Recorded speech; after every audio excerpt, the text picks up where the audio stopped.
The Legend of Zelda: Breath of the Wild. A game that had Zelda fans raving about how masterful of a game it is. A game that is considered so good that it's on Metacritic's must-play list. And I didn't have the luxury of playing this game until recently, since I wasn't able to get a Switch until this year. And I finally played the game. And I was shocked at how disappointing it was. And this is coming from someone who has been following the Zelda series and has been in love with the previous games. So the pain I felt when I finished Breath of the Wild comes from a fan of the series. The question I have to ask is, what is it surrounding this game that makes people think it's so great? Because, and I have to make this very clear to everyone watching, Breath of the Wild is not a bad game. It's not. But the problem is, after going through the strange period in gaming history between 2016 and 2018, where there were more open-world games than one person could possibly hope to play, I'm appalled at how this game is considered so great. And after ruminating on it for so long, I think I've finally figured it out. And in order to tell you why Breath of the Wild is so beloved while also being so uniquely bland, I have to tell you my issues with the game. Let's start off with the combat. The weapons break over time, which I actually enjoyed. It promotes a constant search for weapons and doesn't allow the player to rely on any one weapon. But in terms of how you use those weapons, they're basically all the same. You dodge and do the flurry attack. Yes, there's parrying, but why would you parry when it's objectively worse than dodging? And that's really it. You get good at dodging and doing the flurry attack. I guess there's the bow and arrow, but you aren't going to reasonably defeat a boss with just your bow and arrow. And it's just a tool that helps you get to the point where you can dodge and flurry attack. I suppose you can add the spin attack to the combat and the slow motion aiming with the bow and arrow, but there's no real progression with the combat, and that's the part that really annoys me. It becomes very stale, and there isn't any advancement in combat mechanics. It all becomes somewhat stagnant. When I finished the game, I couldn't help but feel the combat is lackluster. What about exploration? I didn't have too much of a problem with this at first. Exploring the world is amazing while you're going through the game. The lands are unique, it doesn't feel too big, and it doesn't feel too small.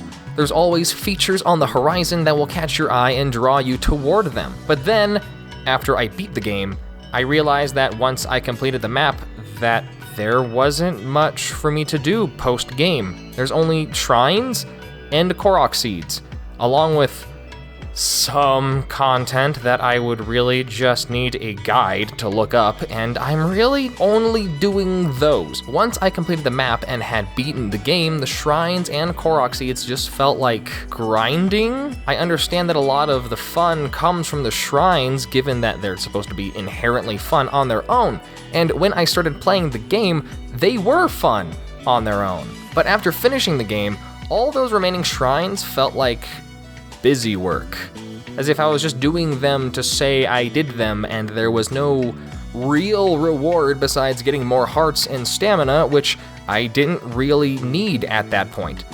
The only shrines I felt had a true reward were the shrine quests, and that's only because it was interwoven in the world itself, or it was presented in a way that made it more than just a puzzle. And the Korok seeds are ridiculous.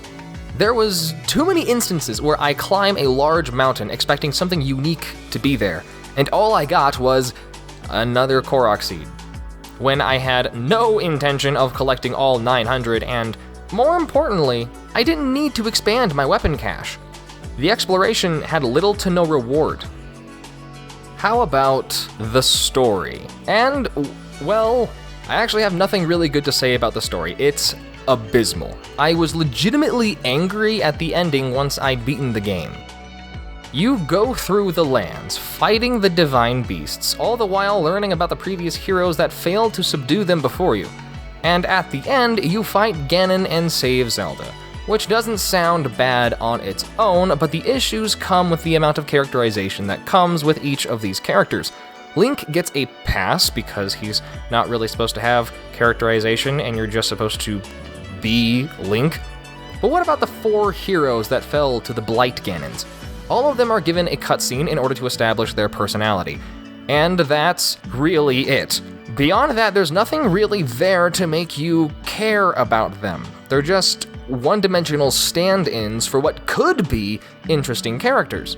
Frankly, the characters you meet leading up to the Divine Beasts, like Sidon and the rest, they're the ones that are given more character. You get to spend time with them. You get to hear about their struggles. You get to understand more about the consequences of your absence by talking with them. They're the ones who deserve the spotlight, not Urbosa, Daruk, Mipha, and Revali.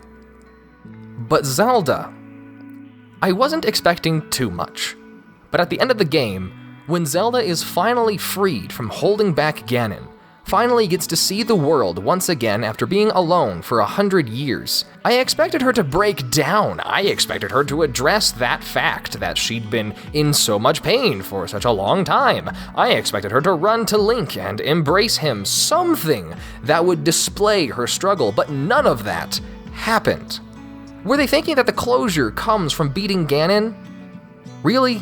Because it's not. The closure given to the players comes from seeing the world rebuild. It comes from seeing your friends safe again. It comes from more than just a final boss. And there is the true ending where Zelda talks about them rebuilding Hyrule, which I guess works, but there's still so much lacking. And I know that you learn more about these characters through the Memories quest, but that only makes it worse. The Memories are a near integral part of the story because that's where the characterization comes in for Zelda. But you can bypass all of it, which, if you don't care for the story, then that's great. But if you were trying to make an actual story, then separating it from the main story only serves to hurt the main story. If they had the Memories as part of the main story and allowed you to skip the cutscenes like every other game, then the integrity of the story would be something that's actually substantial. And this is the point that made me realize that Breath of the Wild is an incredibly overrated game. Now, I expect some of you may be upset by what I'm saying, so I'm going to take the time to do some patchwork. All of these pieces individually, the combat, the exploration, the rewards, the story, all of them are bland on their own. But together, once you put them all together into one whole, then the game becomes a good game, which I wanted to make sure I mentioned. I feel at this point is worth reiterating. Breath of the Wild is a good game. I take the time to run it through the dirt because now is where I start the actual video and begin defending the point I'm going to make. I have played a lot of open world games, and I walked into Breath of the Wild with very high expectations, as one should given how much praise the game has. But let me break down the pieces I mentioned and compare it to other open world games. Let's start with the combat. Again, as I said, the combat is basically 2 or 3 moves separated amongst several weapons. But when I compare it to Monster Hunter World, a game that's solely dedicated to its mechanics, that it literally leaves everything else just to try and master gameplay mechanics, I kind of have to question why Nintendo thought its combat was okay. And I don't even like Monster Hunter World, but that's because I recognize this game isn't for me. Or even a game like Final Fantasy XV or Marvel's Spider-Man, where the combat is set up to where it's constantly evolving. You're learning new techniques, given new abilities, just so the combat never truly feels stale. That's what I expected more of when it came to Breath of the Wild. I didn't expect it on quite the same level for Breath of the Wild, and given that previous Zelda games have you collecting multiple items throughout its story, albeit for the sake of puzzle solving more than anything else, I didn't feel it was too far-fetched to expect something a little more than what I got.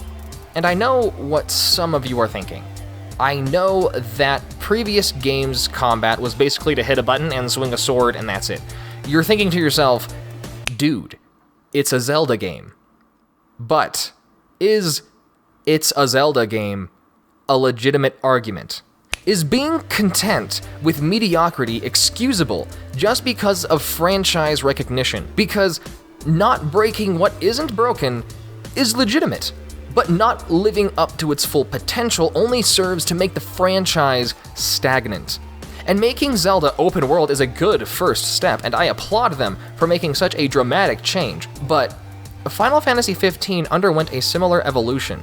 And I know for certain Final Fantasy XV's combat is more fulfilling, but for whatever reason, we have different standards for each game. So, what about the exploration? And I'm going to reference Final Fantasy XV again. And I bring it up because both of these games have similar stories. Both came from a well-established franchise, and for whatever reason, they decided to make an open world game. But in Final Fantasy XV, when the story was over, and all that was left was the post-game, I had more fun in Final Fantasy XV than I could ever hope for in Breath of the Wild.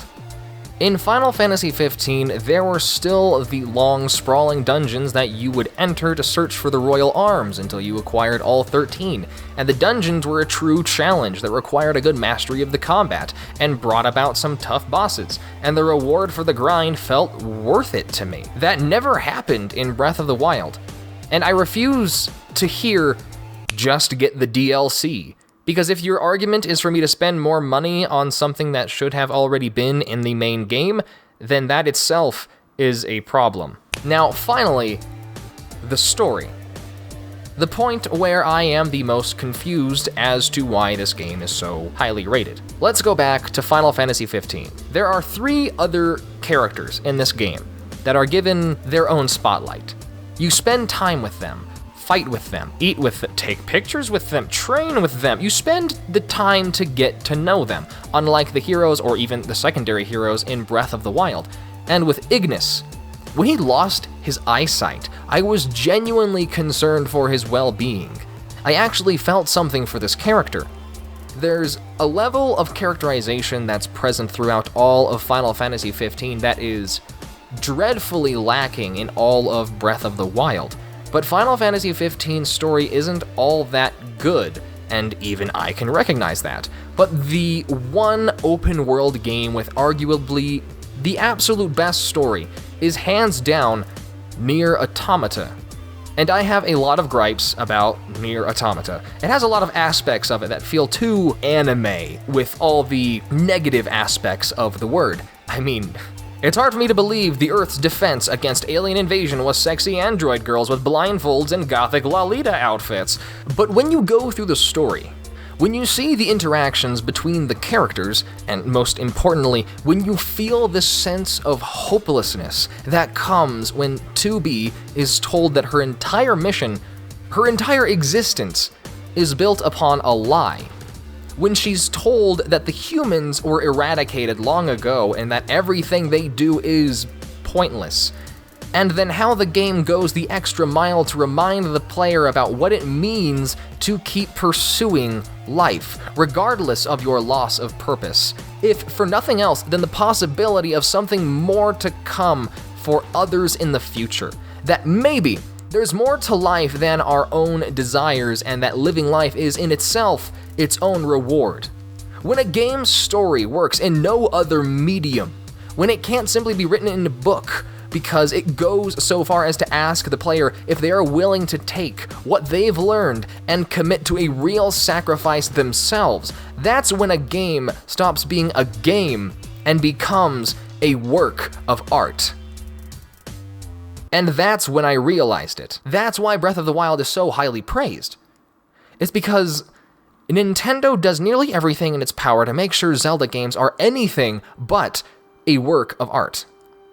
Zelda games are certainly artistic. They add elements of what is considered art in them, and at least to a certain degree can be considered art in their own right. But Nintendo's priority is to make a game fun. And I'd be lying if I said Breath of the Wild isn't fun. So fine, I'm willing to accept that Breath of the Wild deserves its praise. But it tastes bittersweet to me. For me, at least, when it comes to open world games, Breath of the Wild is an introductory game. If you haven't played an open world game and are uncertain where to start, Breath of the Wild is the game that I would recommend. It has the right balance of just about everything. It doesn't specialize in anything. Breath of the Wild is by no means what I'd consider to be a masterpiece, simply because everything it does is only passable. But everything it does is passable. Monster Hunter's story is non-existent to the point where I stopped playing it because it was boring. Final Fantasy XV has issues throughout its entirety as a consequence of being in development hell for 10 years. Nier Automata's combat is literally just a hack and slash combined with a bullet hell. Even Breath of the Wild requires more skill than Nier Automata. Breath of the Wild manages to do everything just enough to where you get a well-rounded experience for what is truly an open world game. And I guess that's why people like this game so much. I'm still disappointed in what I experienced, but I guess I can live with what this game is. But like, Marvel's Spider-Man kind of delivers on literally everything also and does it better in every way, but this game isn't a Metacritic must-play. What's up with I don't understand video game critics, whatever. This video was stupid, I'm done.